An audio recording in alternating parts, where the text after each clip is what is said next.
Hello, I'm Dr. Chris Swalton. Now in this short video, I'm going to suggest that the way depression is diagnosed is a scam. I think it's a scam. Let me tell you why.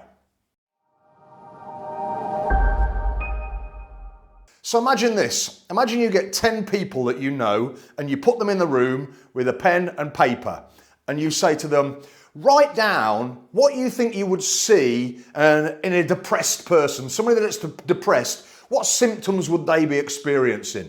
And these 10 people in the room, they write maybe 5 or 6 things down. And then you get all of those things together and you look for the common themes and you put these common themes into 3 or 4 ideas. And then you say, great, thanks very much. Anybody that comes to you that has these 3 or 4 themes, we'll call that major depressive disorder. Okay, next, and away you go. Do you know what? That's actually how it's done. You might think I'm joking. What are you talking about, Walton, you fool? Of course it's not done like that. It is done like that. That's how they diagnose depression. They've had a load of psychiatrists in a room and asked them exactly that question. They've shortlisted it to 4 or 5 points and then they label that major depressive disorder.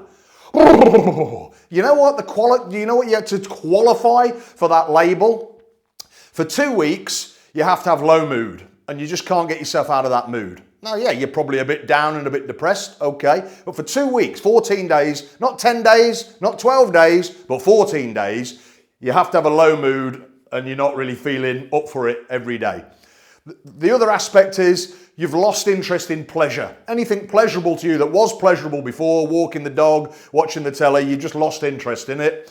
And the third one is you're irritable. You've got irritability. You feel a bit irritable, a bit, niggly, naggy, sort of irritable.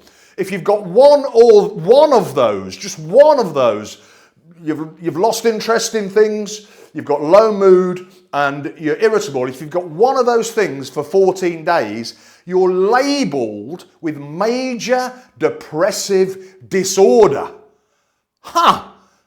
No test, no scan, no blood test, no measurement, no biological test of any sort, just ideas that psychiatrists have come up with, and then they slap this massive, horrible label on it, major depressive disorder, Now, the reality is most depression is not caused by our worries, life events, life not being easy, having to survive and then try and thrive. Most depression isn't caused by that.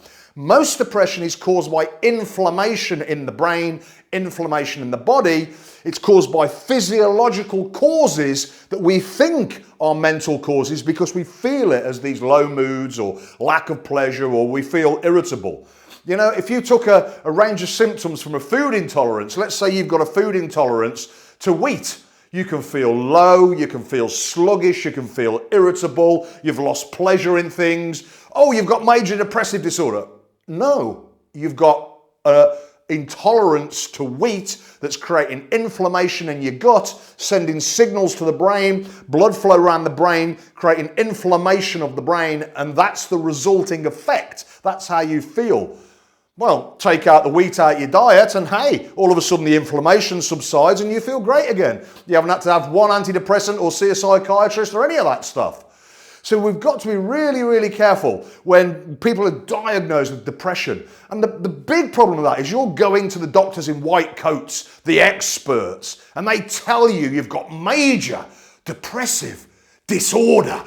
I've got a depressive disorder. Yeah, if you didn't have one when you walked in, you're going to have one when you walk out. So you've got to be very careful, always what we believe, and even more so what we believe by so-called experts, especially when there is no clinical blood test, scan, any biological test that shows that that's a depression. Again, depression for the most part is caused by inflammation. Now, I've written a comprehensive post on this on my blog called The Mental Health Delusion, the myths and facts about mental health, and I'll put the link below so you can just watch, you can click and read that. You haven't got to sign up for anything. I'm not selling you anything. It's a comprehensive post so you can educate yourself a little bit on what causes these types of symptoms and exactly how depression's diagnosed, because that for me is a scam, an utter scam. Now, I don't suggest that psychiatrists are scammers, but and they have to come up with some sort of agreement to be able to put a label on it. But we have to be very, very careful. I mean, if you were labelled, you've got major depressive disorder, who's not going to be worried about that? Who's not going to be anxious about that? Is that going to make you better? Hell no. And it's not even accurate. You know, it's not accurate. That's my point. So I highly recommend, if you've had any experience of depression of any type. And I can tell you, I've been there twice. Depression's no joke. You know, it can be a real thing where, you know, it's very, you're on that sort of slippery slope where if you go any further, you're not going to see the light in anything. It's a horrible, horrible feeling.